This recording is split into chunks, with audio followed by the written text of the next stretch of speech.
طيب تمام.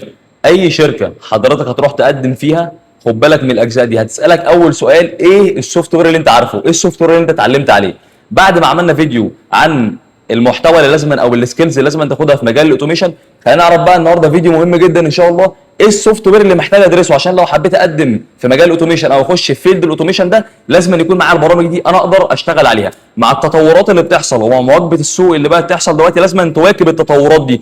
دلوقتي احنا بقينا نشتغل ببرامج سوفت وير بتوفر علينا وقت ومجهود كبير جدا. اول حاجه لما تيجي تشتغل على الكلاسيك كنترول، في الكلاسيك كنترول ايه البرامج اللي انا بحتاج اشتغل عليها؟ عندك برنامج الكاد سيميوليشن، كل حاجه هحط لك ليها صوره عشان تبقى واخد بالك منها، وان شاء الله انا بنعمل فيديوهات لتسطيب البرامج دي وكورس لكل برنامج منهم باذن الله الفتره القادمه دي.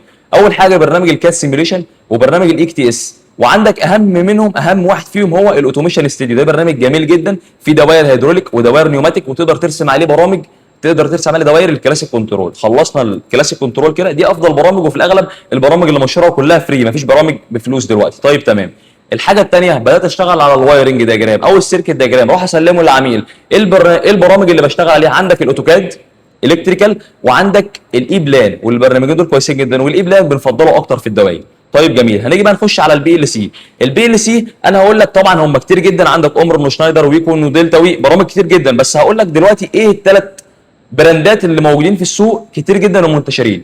اول حاجه انت عندك سيمنز، بدا في سيمنز من السوفت وير اللي هو المايكرو وين، وعندك السيماتيك مانجر، وعندك التيا بورتال من اول بقى اس 7 300 و400 و1200 و1500.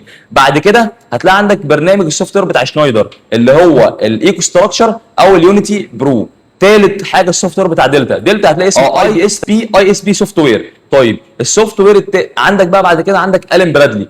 الين برادلي السوفت وير بتاعها اسمه استديو 5000. دول في الاغلب البراندات اللي هتكون مهمه جدا عندك في البي ال سي. ماشي، نخش بقى على الاتش ام اي. عندك في الاتش ام اي سيمنز بتشتغل بالوين سي كومفورت، وعندك بتشتغل بالوين سي فليكسبل، وعندك هتلاقي برنامج كمان برضو ممكن من جوه التيا بورتال انت تشتغل على الاتش ام اي. يعني النظام الجديد عندك في تيا بورتال بقى يدعم كل اللوح، كل الاتش ام اي الجديده اللي موجوده، الاصدارات اللي بقت تنزل تبع سيمنز.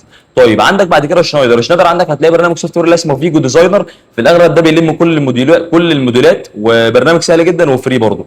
ماشي، عندك بعد كده الين برادلي. الين برادلي بتستخدم ايه بقى؟ الين برادلي بتستخدم برنامج سوفت وير اسمه فاكتوري توك فيو ستوديو.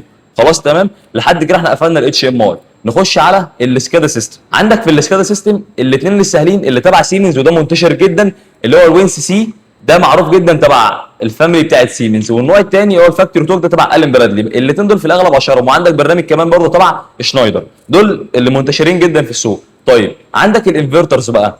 في الانفرترز خد بالك ان انت عندك برامج كتير جدا وسهله، لاني بلاقي ناس بتواجه مشاكل في تعلم الانفرترات. في عندك برنامج لياسكاوا اسمه في 1000. البرنامج ده انت نزله هتلاقي كانك عندك انفرتر بالظبط في البيت، قاعد شغال منه، بتعمل على اي دايره واي تاسك عمل انت محتاجه. ازاي يا هندسه؟ البرنامج ده انت بعد ما بتنزله على طول مباشر، اي دايره محتاج تعملها بتنفذها عليه، وبعد ما تخلص الدايره دي حضرتك هتروح تعمل ايه؟ هتروح تنفذ بقى الدايره، تجيب الانفرتر وتنفذ الدايره عملي، تتحكم في البوتنشيوميتر، توصل حاجات انالوج، توصل حاجات ديجيتال. برامج كويسه جدا. وعندك قيس على كده برامج كتير جدا تبع شنايدر وتبع دلتا وتبع فاتك. لو حابين نتكلم عنهم ابعت لي مسج ان شاء الله هنتكلم عنهم. طيب عندك بقى برامج السيميوليشن زي ايه؟ عندي برامج سيميوليشن بتهلب معايا زي الفاكتوري اي او. الفاكتوري اي او ده عباره عن كانك في مصنع عندك مكنه محتاج حضرتك تبرمجها كباشمهندس. هتبرمجها عن طريق ايه؟ هتبرمجها عن طريق بي ال سي. عندك سنسورات ديجيتال وعندك سنسورات انالوج، هتعمل كل الكلام ده وانت على اللاب بتاعك بس. كل ده سيميوليشن من غير ما تعمل اي حاجه. وان شاء الله بقى هنبقى نعمل برضه فيديو قوي جدا عن الفاكتوري، لانه برنامج انا صراحه شايفه من اهم البرامج اللي موجوده.